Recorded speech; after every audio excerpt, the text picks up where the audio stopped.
Students, parents, and educators, I'm Josh with smartsocial.com. I want to talk to you about the negative effects of student social media and screen time. This is a VIP course where we cover the 10 examples of the negative impact of social media. We show you a bunch of news stories, how screen time addiction affects us, what is FOMO, the fear of missing out, what is gamification, the 3-step plan for overcoming screen time addiction, cyberbullying warning signs and tips, an overview of the 9 biggest dangers, and what parents and educators are worried about most, ways to help students reduce screen time addiction while still having fun, and ideas for parents and educators to set a great example for students online. As if that's not enough, here's a personal story from a mom about this course. Hey VIP members, I am Beth from the Smart Social team.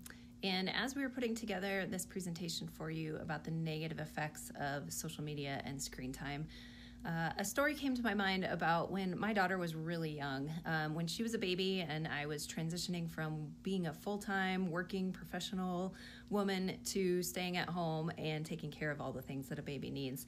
I started watching the show Weeds. It was a streaming show that I would just sit down, fold my laundry, kind of get some brain time out for mommy. But the more and more I started to watch that, I started realizing that I somewhat identified with the main character, Nancy.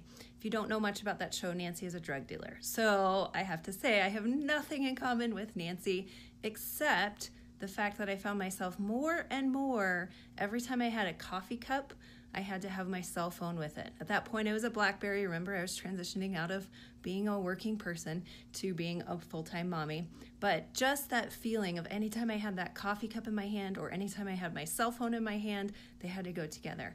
So that was just surprising to me of how much just watching a simple show while I was folding laundry affected me and my own screen time use.